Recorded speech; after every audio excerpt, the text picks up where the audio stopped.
Welcome back to Church Unscripted, and we want you to know that we appreciate your time that you give to us because we know that your life is busy. We know that you have a lot to do, and so we appreciate how you take time out of your very busy schedule to spend with us and hopefully join us in this conversation. We're hoping that this elicits more conversation with you and your family and your friends as we go deeper each week into the message from the last weekend. I'm here with some familiar faces. You know Pastor David and Pastor John. Who you might not yet know right now is Pastor Cal, and he was our guest speaker from this last weekend. Pastor Cal started Northwoods Church in Peoria, Illinois. What year did you start that? 1990, and he just retired a couple of years ago. Yeah. So the founding and lead pastor of Northwoods Church in Peoria, Illinois, and so that makes him available for churches like Brookside to come and speak, and so he was with us this last weekend. And one of the things that we like to do when we have guests on Church Unscripted is give a little bit of a gift. And so I know that Northwoods is your baby, but we have... Come on, man. We've got a couple of sweatshirts for you and for Susan. I'll wear those the next time. I certainly hope so. Wear your jacket, you know. That's right. That's right. So it's just simple, but these are awesome sweatshirts. This is for you and Susan, and just a small token of our appreciation for being here. So it's glad Brookside you're with us. uniform. It is Brookside uniform. That's right. My wife is starting to ask questions like, how many of you wore the Brookside sweatshirt on Church Unscripted today? And I'm like, yeah, I did too. So did John. Which one is Susan's? The smaller one. I think it's the blue one. The blue one, okay. Yeah. All right, man. Yeah, so I don't know. That's good. There we go. We appreciate it. I could have had that in the gym this morning, but you could have. Yeah. You would have been a sweaty mess. We worked hard this morning, didn't we? Of course, we'd want people to see the arms in the gym. That's right. Yeah. That's right. You got to show those things off. Absolutely. Well, what we like to do is we like to start the podcast off by giving a little bit of a debrief of the weekend, because there are a lot of people watching this that didn't really get to catch the sermon. Yeah. And so if you could give something of a brief rundown or a synopsis of what you talked about, that could get us launched into a conversation. Alrighty. Well, I was Colossians 1. Nope. Or Colossians 3, there 1 it to is. 17. And the whole idea being, Paul keeps bringing us back to our identity. Therefore, as God's chosen people, holy and dearly loved, since this, then this. It's like the whole idea was our behavior, our purpose is to flow out of who we now are. And that's fundamentally different than who we were when we used to live as those apart from Jesus. So my concern is that many times in our discipleship or in our churches, we'll have people trying to grow themselves into an identity that I could only live like this, then maybe I would be. And the Lord says, no, it's exactly the opposite. It's because of who you are, then you do this. Eagles soar because they're eagles. Fish swim because they're fish. Saints serve the kingdom of God and show forth his life because they are saints. But you drop that language in most churches today, and back here in the back of the mind, it's, I'm not really a saint. If you know how I was living, I'm not a saint. I'm just grateful to God I'm a sinner saved by grace. Yeah. And I go, well, if you identify, first of all, as a sinner, what are sinners designed to do? Purpose flows out of identity. Mm-hmm. So if I'm a sinner, well, I guess I sin. No. If I'm a saint, guess what? I'm designed to bring forth righteous fruit.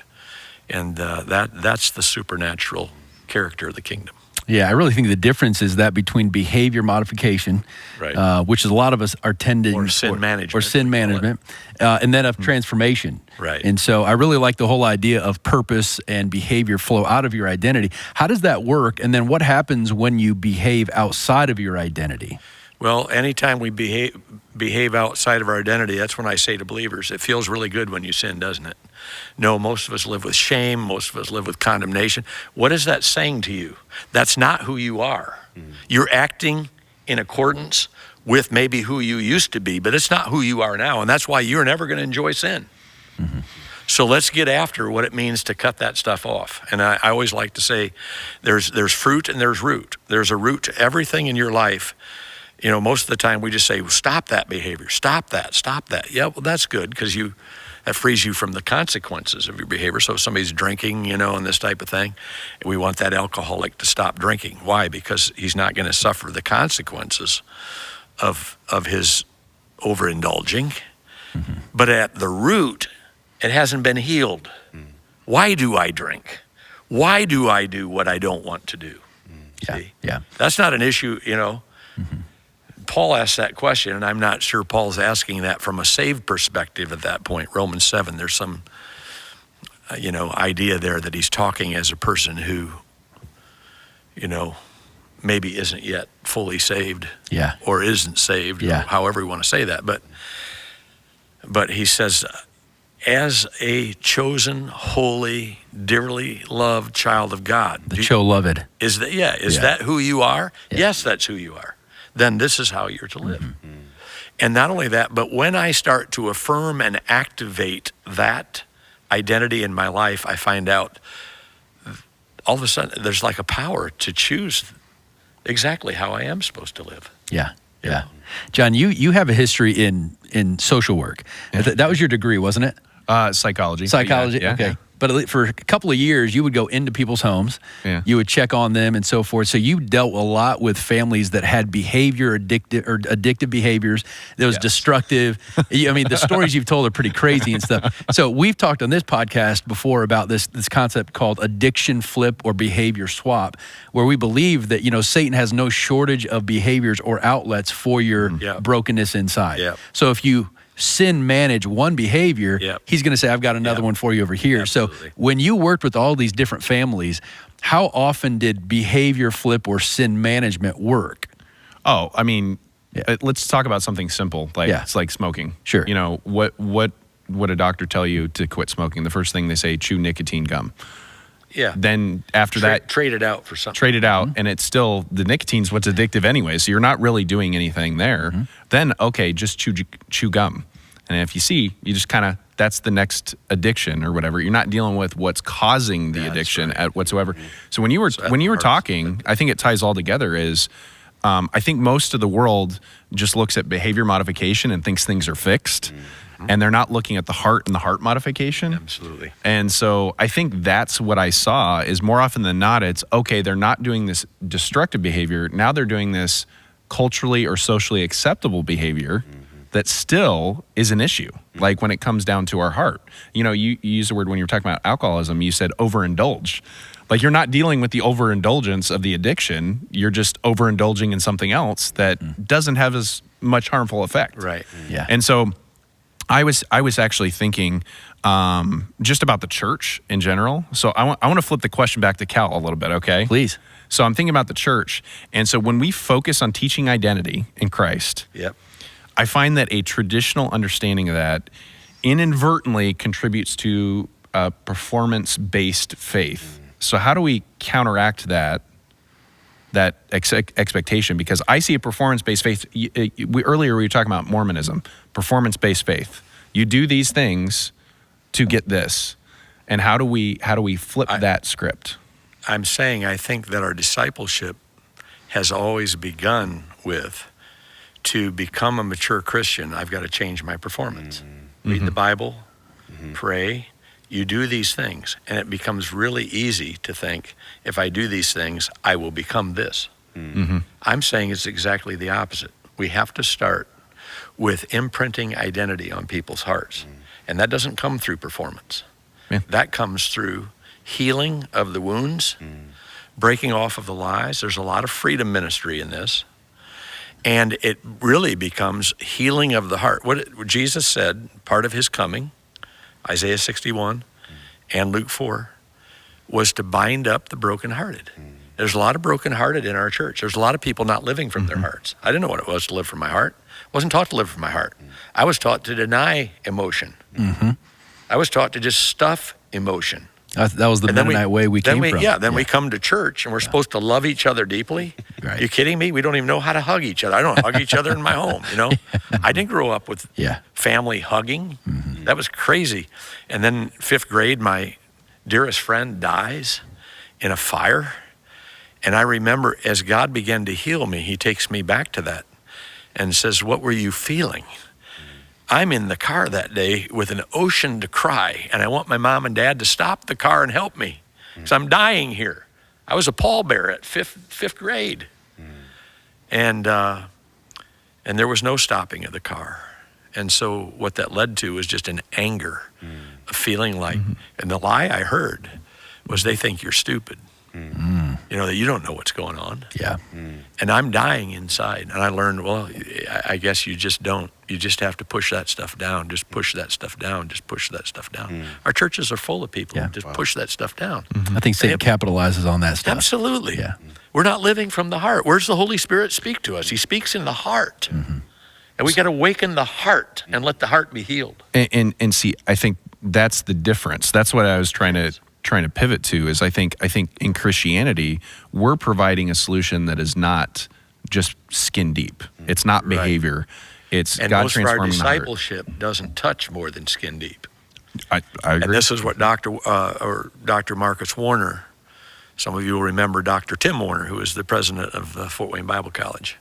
His son Marcus attended there, but Marcus is drinking out of the same well these days that the Lord has had me drinking out of. And so I would say some of the stuff he's doing with what's called the Deeper Walk, it's a new book he's written, is just adding a whole nother section to our discipleship that most of us never touched and nobody ever touched with us, so that our wounds are getting healed and our hearts are being opened. He actually says, and think about this, because now it really, again, believers that go, why do I need the church? I love the Lord. I don't really. He's saying identity can't be formed apart from healthy community. Because he said part of your knowing who you are and really feeling like you are the beloved is being with people who come alive when they're with you. And you go, these are my folks, man. When I'm with them, I feel fully alive. And they love being with me. And he says, and that starts with that kind of connection with God. It's a joy connection. He said, most of us have a fear connection with God. And I'm sitting there going, that was always my connection to him. I think that's I got to why the do Bible this says, and this and this and this, so "Don't God's forsake not the going to be fellowship." mad at me. Yeah. Rather than, do I wake up in the morning and hear the voice of God saying, man, I'm delighted to do this day with you again. Welcome. It's a new day. Yeah. I don't think many people would do that. I think most people wake up with that guilt and shame. And Now watch, Ephesians 4. Paul was a psychologist, man. Ephesians 4 is awesome psychology. Yeah. And I believe it's verse 17 where he says, now, I don't want you to live. You were taught not to live like the Gentiles do. Now, why would he be telling the church not to live like the Gentiles do? Because it's possible we still could, even as believers. And what does he say? He talks about having hardened their hearts. Well, I can be a believer who maybe 90% of my heart is good, but when you've got a wound, I said, think of it as like a callus on your hand. When you've got a wound that hasn't been healed, it calluses over, and that's hardening of the heart, okay? So he says, in the hardness of their heart, I still got to know I'm alive, but my heart's hard. So he said they have lost sensitivity. So guess what? On that callus, I've lost sensitivity there.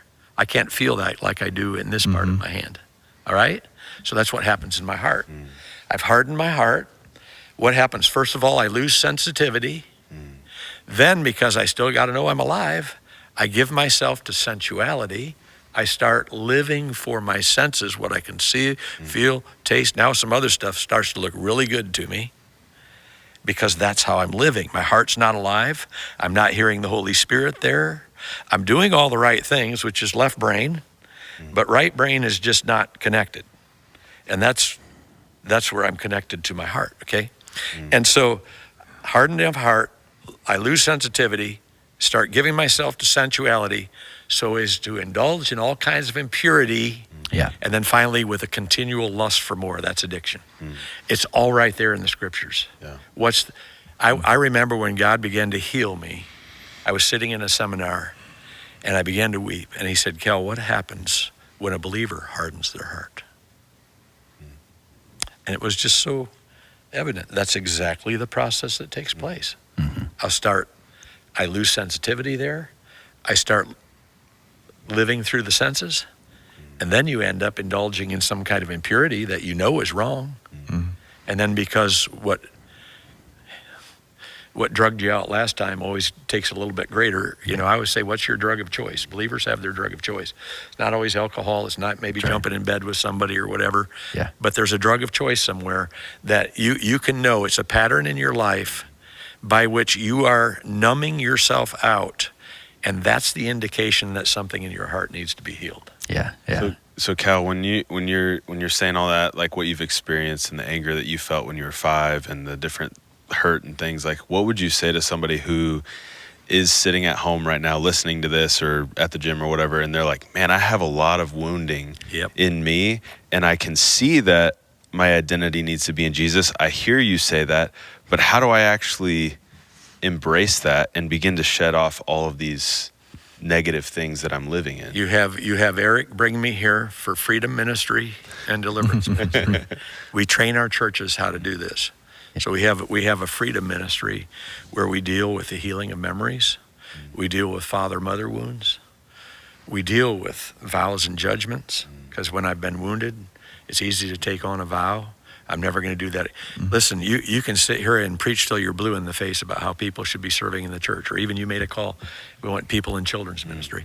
If somebody's been in children's ministry or they were in a church before and just trying to serve the Lord, I asked our church one day, how many of you have been wounded by other people through doing nothing other than just trying to serve the Lord? And virtually every hand went up.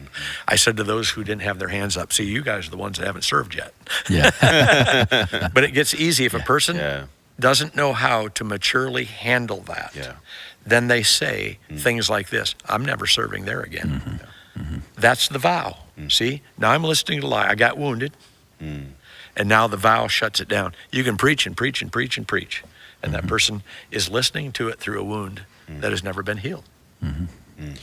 So I've heard it said before, especially about wounds, trauma, like in people's lives, that Trauma's a huge deal. That essentially it closes a door. So the more traumatic, like, so what I experienced, especially in social work, but even as a pastor, I would say, there's many times where people inflict trauma on you. Yes. They project on you something or something like that. No question. And so what would you say to a person that says, everything around me or my family situation is incredibly complicated. I don't know how to both not be traumatized by what's happening in my life, but I also don't know how to get freedom from that. You talked about freedom ministry, but I'm talking about a situation where they don't feel they can leave or they can get out of that situation. You mean they're stuck? They're stuck. They might be stuck in a situation, but I don't have to be stuck in my heart.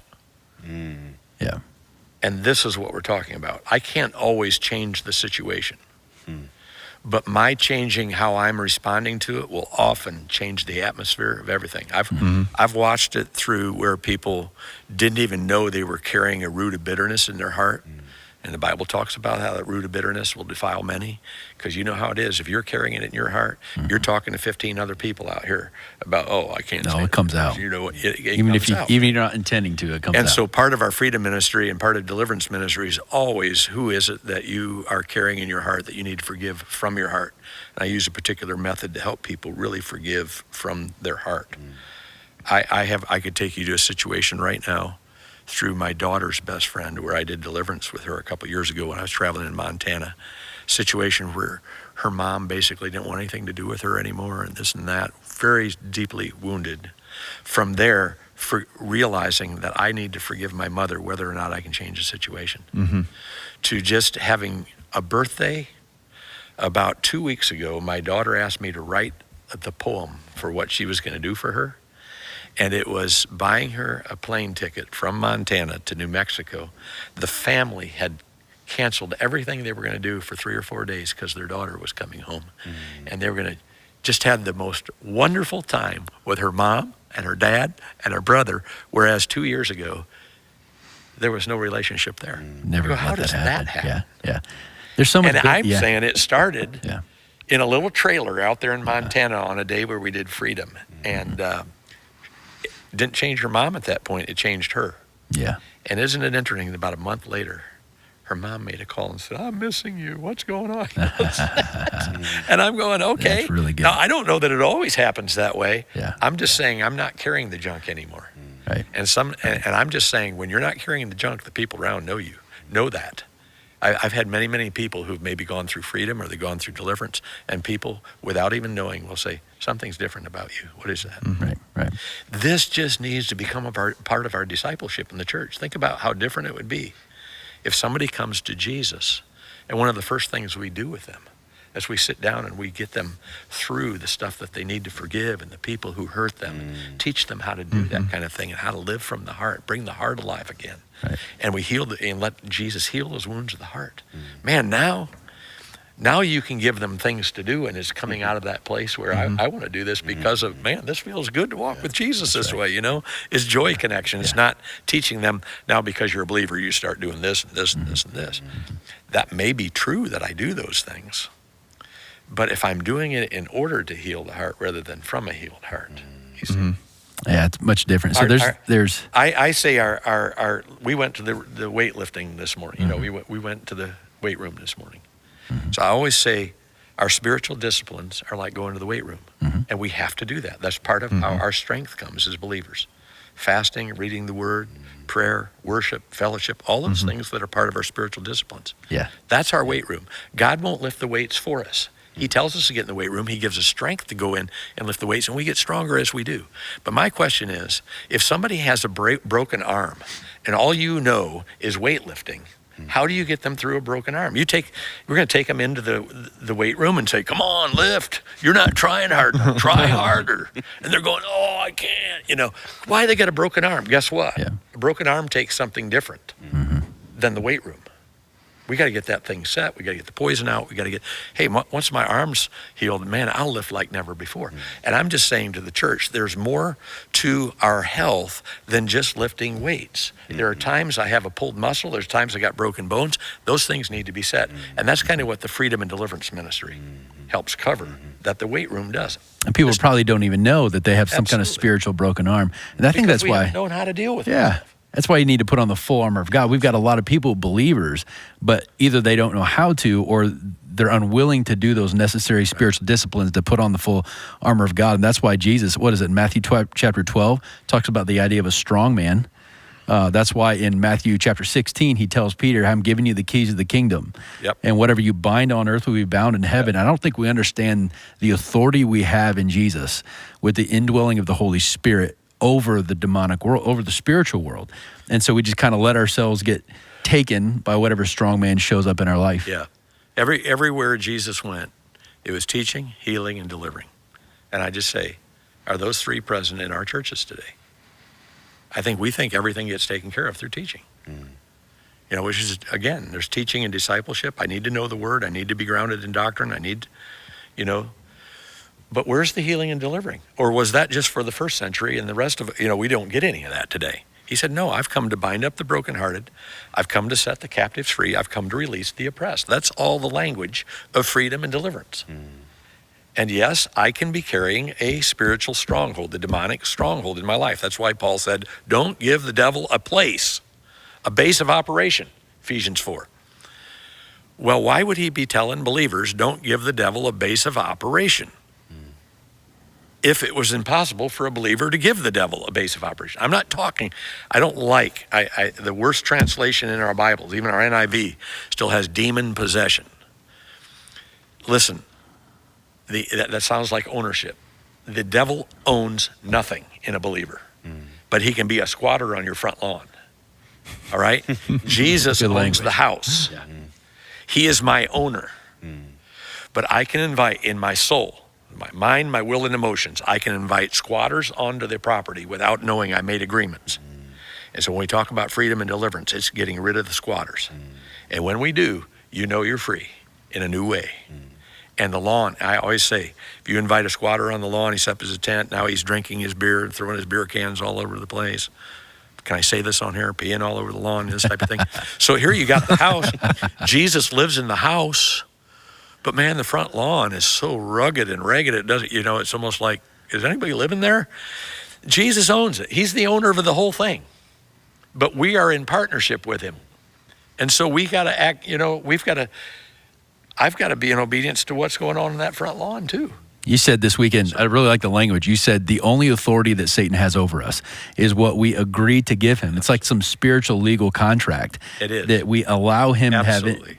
So how do believers make spiritual legal contracts with the demonic? Through believing the lies. I always say, if the enemy comes to you and says, you see, you're not a saint. You're just a filthy, rotten person. And you knew full well if the people in this church knew what you were doing in your life, you know? And so you go into condemnation or you go into shame. You can't tell anybody about what they think. If they knew I was drugged out of pornography every night of the week, you know, this type of thing, whatever it might be, how can I tell anybody that? and you start calling yourself exactly, you think it's just you. I'm just a terrible, rotten, No, what you have done is essentially shaken hands, okay?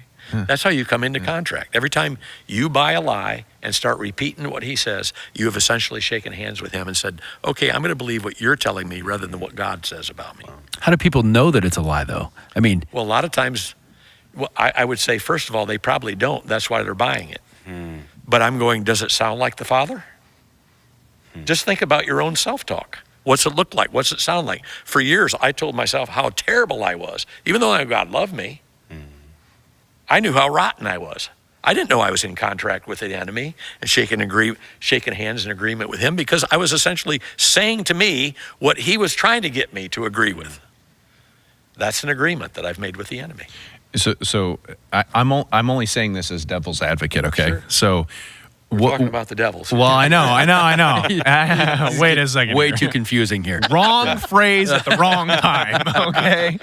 So I think there's blend and blur generationally with what you're describing, and people struggling with mental health, like in some way, because some would say, well, are you just saying everything is spiritual? Which we've said on this podcast, everything is spiritual.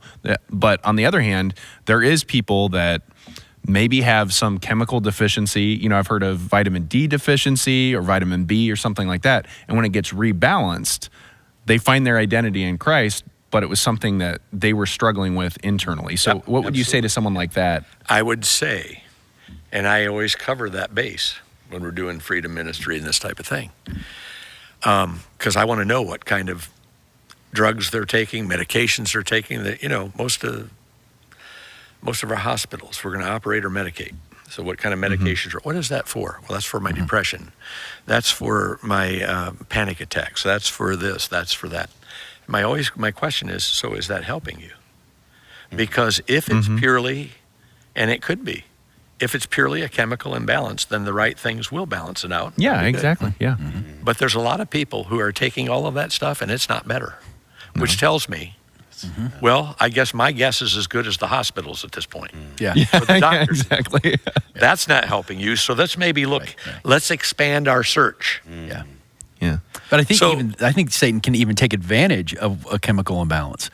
Sure. I mean, he could probably. I always say it's never purely one thing. Sure. I'm going, we are multifaceted, complex, mysterious, fearfully and wonderfully made. So I always say, not everything is when there might be a spiritual stronghold, usually it's going to show up as something of an emotional snag. Well, I can't tell you that, not everything's demonic. I'm going to go, even if we get you free from that stronghold, there's probably still going to have to be some work that you do in that emotional arena of your life to bring, to get up to where you need to be. See, so I always say, not everything is demonic, and not everything is purely emotional, spiritual. There can be a blending. I want to cover this base when I don't know, because it's sure presenting as something other than what I should be as a believer, okay, or the behavior that should be in my life as a believer. So I love how, I think it was Charles Kraft who's written this book called The Evangelical's Guide to Deliverance or Spiritual Warfare. And it's a great illustration for me. He said, demons are always secondary. They're never the primary problem. So I challenge my more Pentecostal friends. You guys know how to cast out demons. But Marcus Warner has talked about there's the call letters of the radio station, demonic radio station, WLVS, Sowing Deception, 24 hours a day. And the W is wounds, the L is lies, the V is vows, the S is stronghold. And I said, if all you do is try to deal with the stronghold, then you don't deal with the wounds, the lies, and the vows, guess what? You're not going to have success in the long haul. The wounds, the lies, and the vows are really inner healing. It's not deliverance. It is inner healing. But if there's a demon there, it needs to be cast out. So they belong together. But it was Charles Kraft who said, demons are secondary, just as rats are secondary to garbage. Right? It's not really the rats. It's the garbage the rats are feeding on. So if we can take care of the garbage, the rats will be easy to deal with. And that garbage is usually all of the emotional stuff. Sometimes it might be a purely, not purely, but there's a physical element there that there may be some medication even that needs to be taken. If that's what it is, we'll see it level out. And then we can start dealing with some of the emotional stuff, see? And so, yeah, it's complex. We don't want to, I always say we want to maintain our balance in this. But I'm seeing a lot that is, if we can deal with the wounds, the lies, I have a right to hang on this hurt. Do you know what my grandpa did to me? You know what my dad did to me, right? No. You don't forgive, you get the tormentors. You want the tormentors? Yeah. No, I think I want to forgive from my heart. And man, you see a lot of people just through the inner healing of the forgiveness, the letting go, and then renouncing. Jesus said, if you bind up that strong man, you can sweep the whole house clean. So I function off the principle of, when Jesus set the demoniac free, he didn't do 5,000 deliverances because there were like 5,000 demons. We're legion, he said. Well, Legion identified himself. He's the strong man. Jesus cast him out, and they all went with him. And I see that. If we can get the strong man, we just bind all the others to him. This probably means that there are far more people in our churches who we would not say are demonically possessed, because that's an ownership issue. But they can be oppressed. I think that's there's probably a lot the of best us. thing. Or yeah. Or the biblical term is demonized in the sense that they have given place to a demon. Now I'm going there. There are levels in there. I teach in my seminar level 1 or 2. It's just kind of a pesky thing. It's a pattern in your life that you've just never been able to break. Yeah.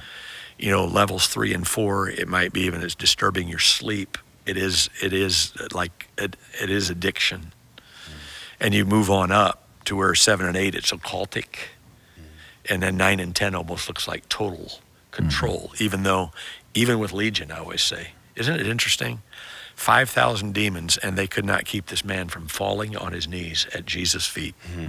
Those demons can never totally control you to the point that you don't have an option in determining whether you want to get rid of it. It's fascinating. Yes. That's got to bring hope.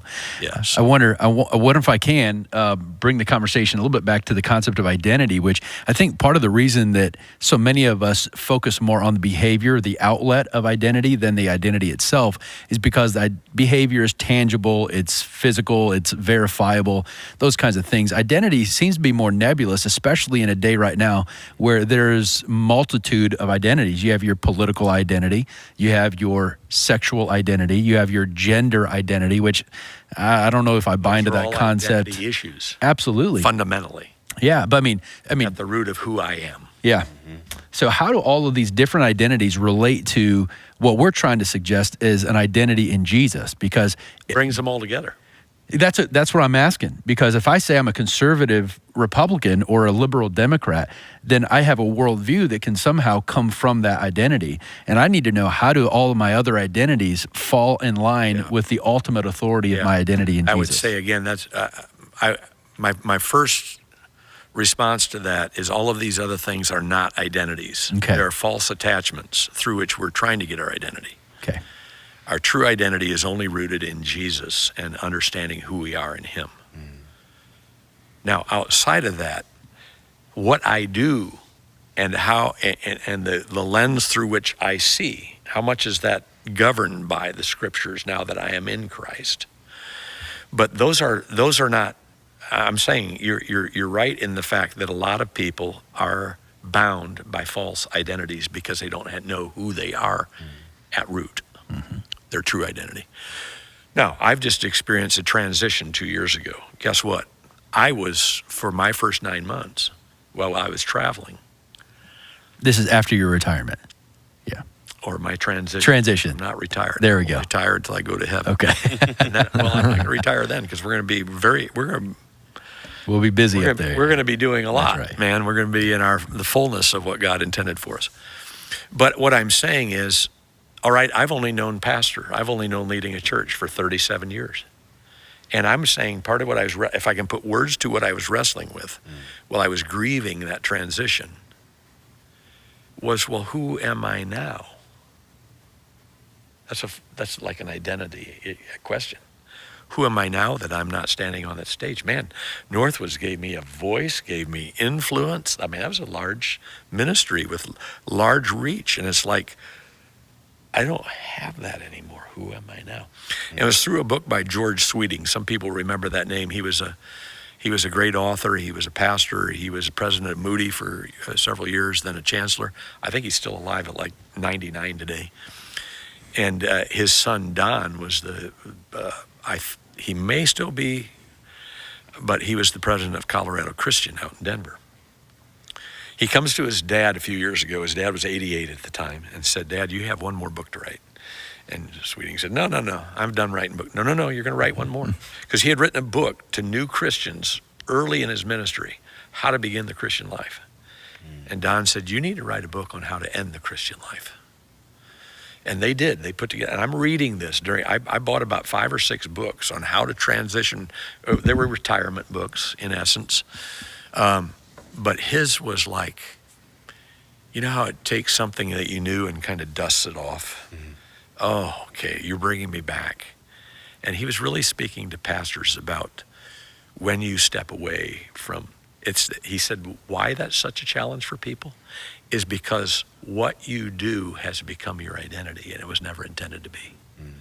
That was your calling, that was your assignment. It was never meant to be your identity. And I go, oh, yeah. Mm. Because in asking that question, Lord, who am I now? The Lord's response to me was, you're that 9-year-old that I called to myself. Nothing about that call has ever changed. The call to fundamental identity, and so you're my beloved one, whom I've called, follow me. That's all I've ever wanted to do. That's all I've ever supposed to be doing. I was ever supposed to be doing. But when I was 17, that follow me was, I'm asking you to preach the gospel as my assignment right now. So assignments can change. Ministry assignments can change. Identity never does. Mm. You can transition out of ministry assignments. You never transition out of identity. Mm. And so we got to come back to fundamentally, I am a child of royalty. Mm. I am a holy, beloved son of God, whether I'm standing on a stage or whether I'm laying next to a pool. So it was a reorientation of, okay, I allowed my assignment to eclipse. It was like I was finding my identity through what I do rather than through who God says I am. Yeah. And that's always the danger. Mm-hmm. So I want to throw this out here because as you're saying that, I'm thinking as a parent of young children, how do I encourage them with that same sense of identity and core part of who they are? Because I mean, I was parented at one point, but I would tell you that my parents loved me, they cared for me, but I never heard a word like that. It was, what are you going to grow up to be? You know, when you're a kid? No, when you're a kid, what are you going to grow up to be? You're going to be an astronaut. You're going to be this, you're going to be that. So how do we parent and encourage? I mean, I want to open it up to everybody just to say, okay, encourage our kids to understand their identity is a child of God. Well, especially like when you enter the teenage years and the hormones are running and you're trying to figure out your place in the school system and who your friends are. And are you an athlete or are you an artist? You know, are you into theater? And so, I mean, especially for my oldest, I mean, this is a critical conversation. And she's a believer, which I really do believe she understands what Jesus did for her. Yeah. I don't know if she can avoid the difficult thought processes of identity at this point in her life. Right. It's being formed now. Yeah. But I go back to, there's a lot of things I didn't hear that I really needed to hear. So all of my life was trying to perform my way into, if I can do this, then I'll be this. Because I didn't know fundamentally, you are a chosen child of the Most High. And that's where parents need to start. And we get the privilege of being your mom and dad. It's awesome. And so because of who you are, God's going to give you some gifts for things that you do. But always remember, no matter how well you do those or what people say about them or how well you perform or whatever, you always come back to the fact that you can never lose that love. You never lose who you are. Because, and it's kind of like what my mom and dad didn't use it this way, but when you think about fundamentally, I was born a Richter. there was ways they said things that when you're going out the door, they're reminding you of who you are. Remember that you're a Rickner. That said everything about how you're supposed to perform. But the performance was coming out of who you are. There's expectations as a Rickner as to what we do and how we live out in the world. And I go, that I think is our thing, is if we can help our kids understand, hey, remember who you are today. That you're not just a Rickner, but you're a child of the Most High God. And you're just always bringing them back to identity. And you know he loves you. I remember Greg Louganis was one of our greatest divers. And he said something that was really hearkening back to identity when they said, how do you deal with the pressure of those Olympic dives and this and that? I mean, he hit his head on the board one day, you know, this stuff, but he was the greatest, most decorated Olympic athlete, you know, this type of thing. And he said, when I am standing up there on the diving board, the last thing that goes through my mind, and he had a sexual orientation issue too. That's not germane to the discussion at this point, but I think it's why he chose who he chose. But he said, when I'm standing up there on the dive, before I go, the last thing that goes through my mind is, even if I blow this dive, my mom will still love me. And then I go. And I remember hearing that go, that's powerful, because he's reminding himself that fundamentally I cannot lose in the most important arena of my life.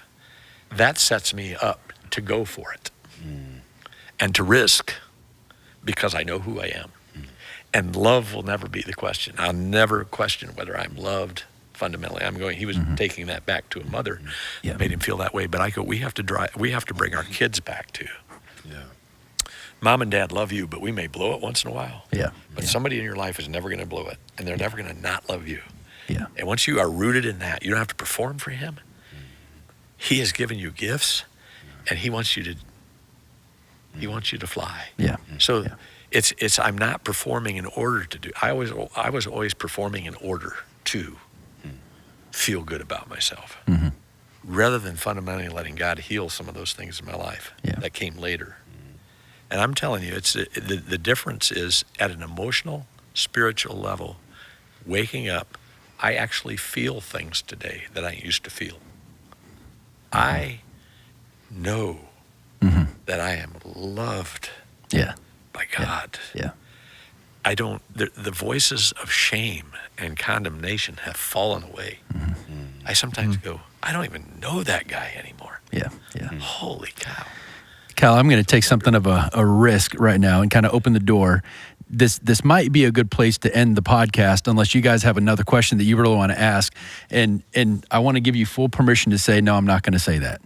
I'm going to give a little bit of a risk. I'm fortunate to know your story more than others. And so I appreciated how your story has ministered to me. And I think the fact that you are not just preaching, but living out a ministry of freedom deliverance over people is partly because you yourself have experienced significant freedom deliverance. And I'm thinking specifically of what you've mentioned about some of your extended family and an upbringing. And I don't want to say too much in case you don't want to share anything, but if you are willing to share, I think it'll be a powerful story of what the authority of Jesus can do in a person's life where the enemy has tried to create significant strongholds. And if you're wondering what I'm referring to, I can give you examples or give you something of what you said to me before. But again, I don't want to ask you to share something that you might not be comfortable with. No, the sharing, I'm never not comfortable.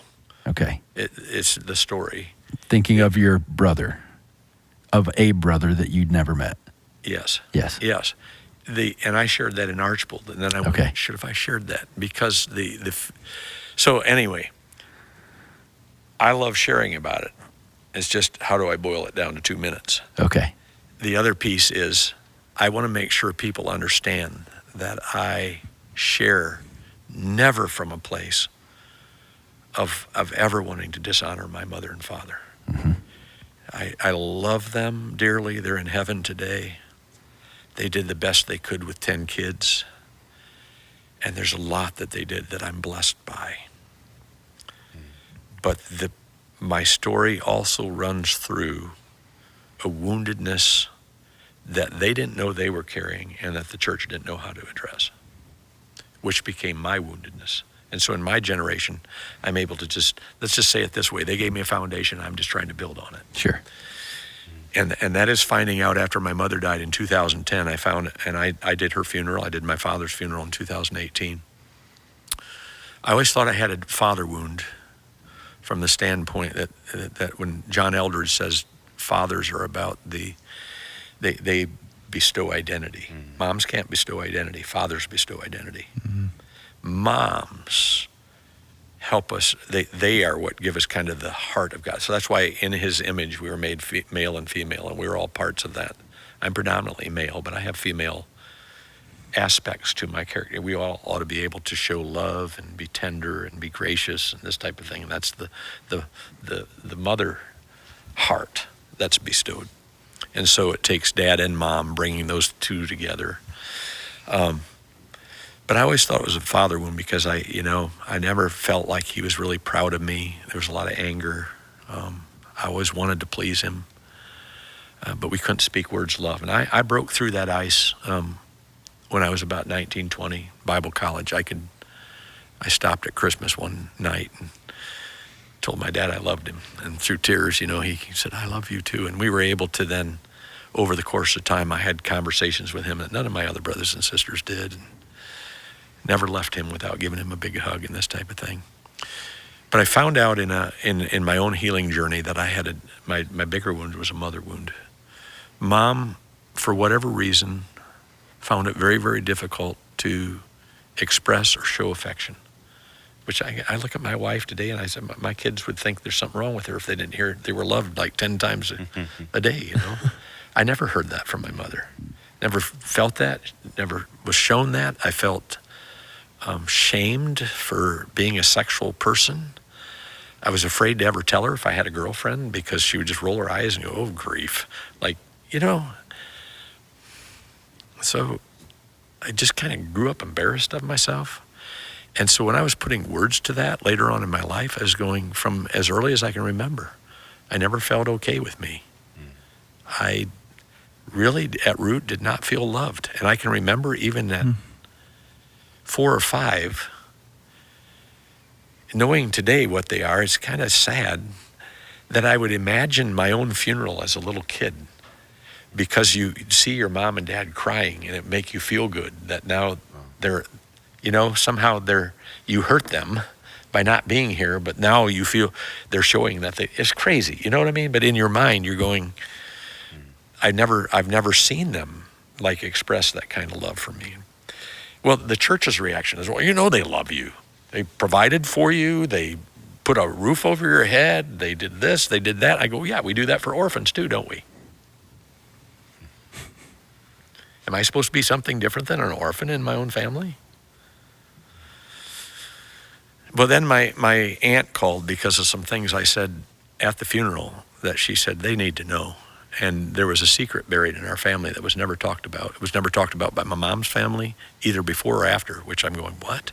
And that's that she carried an out-of-wedlock child when she was 21 years old. And I'm only finding out about that in my 50s. So I went home to talk to Dad about that. First of all, he could not tell me for sure that it was his. So now it became a discussion of what? I was doing so much to try and prove to them. I wanted them to be so proud of me about how I was handling my sexuality and this and that. I never knew a woman outside of marriage, and that was only after I had married, and that was my wife, and this type of thing. Now, I had my own fantasy addictions and all that kind of stuff and never understood where that was coming from. But I know that the mother wound is, in essence, a nurture wound. And if you haven't been nurtured, your heart will be open to being nurtured in the wrong ways. And I found out through my father that my mother went in a little room, told him that the child was, she wasn't feeling it moving about a day before she was to give birth. In my mind, I'm not so sure that she didn't end that pregnancy. She knew how to. Her family wasn't speaking to her. She's 21. What am I going to do with this child? I'm not through nursing school yet. She's not married. Who's going to take care of me? All of those things. The town's talking about it, but her family's not talking about it. And then everybody knew that she went to the hospital to have a baby, and she never brought it home, and nobody ever asked. 60 years later, I'm finding out about it. Wow, really? So I go home to talk to Dad. He said, yeah, she went off in a room by herself, gave birth to the baby, burned the bed sheets so there's no record of it, then brought it to him. I said, were you with her? No. She brought it to me in a shoebox. I said, did you look at him? No. Little boy or little girl? She told me it was a little boy. You didn't look at him? No. And then the next day he drove me out to a little piece of property that he and his dad farmed there near where we grew up. And said, right out there under a tree. He said, I just dug a hole. Mom and I buried him there. And never said another word about it. I said, was Mom grieving? That little child?